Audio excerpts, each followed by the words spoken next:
Before I even get started, I just want to ask two quick questions. Raise your hand if like you love America. Just like raise your hand. All right, cool. All right, now raise your hand if you're not really feeling America like that. All right, so everybody who raised their hand for the second question, leave. The speeches are for you. All right. No, I'm just playing with you. But in all seriousness, my name is Donald Val, and I'm a student at Sharpstown High School. I'm currently a sophomore there. And honestly, I love Sharpstown High School. It's like a second home to me. I love the teachers, the students, the faculty there. It's really a great environment for me. But the funny thing about Sharpstown is that no one really says that they're American. I mean, not like just claiming it or anything, but more like being unaware and unconscious of what it means to be an American. And I understand that, I do, because a lot of aspects of America either do one of two things. They either shove this idea that America is the most righteous and free country in the world and that we have no faults, or they just tell us that this is a white man's country and that nobody of a different race can live nor thrive here. And both those ideas just aren't true. And everyone here, I believe we know that. My peers at Sharpstown, they know that, but they don't know why. They just fall victim to this notion that America isn't their country. They don't really know what it means to be an American. And it's hard for one to figure that out because being an American is a puzzle.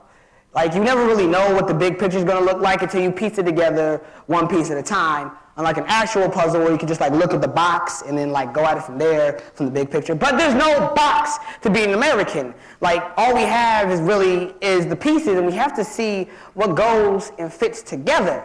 But the funny thing about that is each of us is a different puzzle. So for some of us, we know what it means to be an American, and we fall and follow our dreams. But for others, it's kind of difficult. They really don't know what America has to offer them.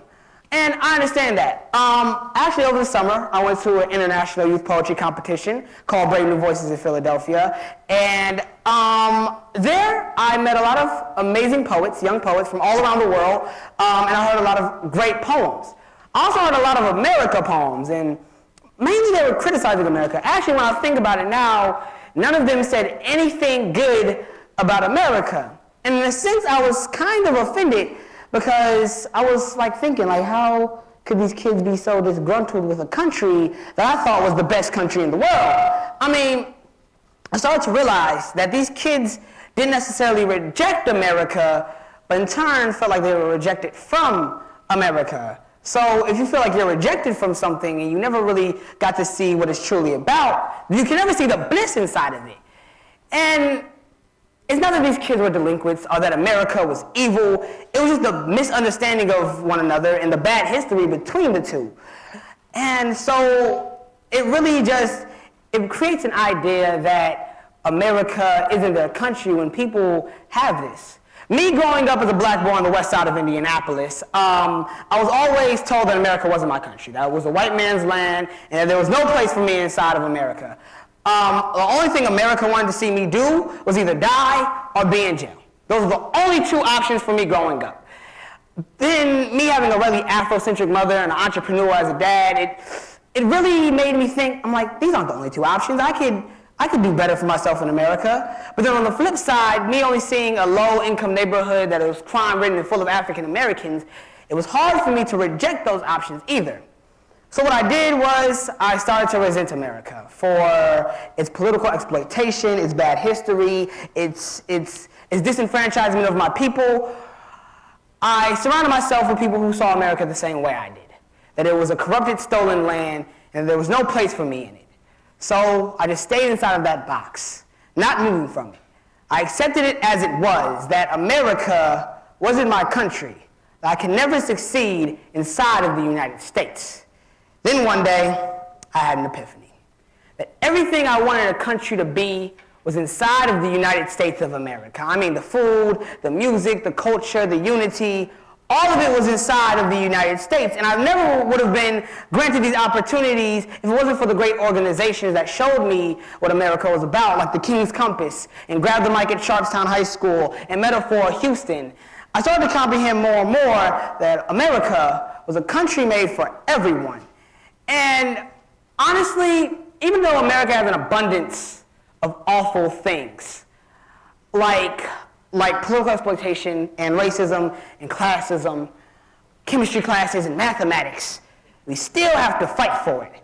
I mean, I never really lost that rebellious spirit that America was evil because I knew it was. But instead of me learning about revolutionaries and complaining about my situation here in this country, I made a promise that I was going to change this nation, that I wouldn't fight it, that I would fight for it.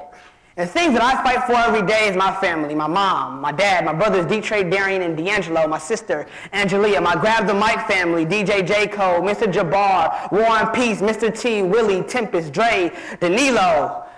These are the people that I fight for every day. Oh yeah, I forgot Arrow, he's also a poet. These are the people that I fight for every day. And we all have something to fight for in America.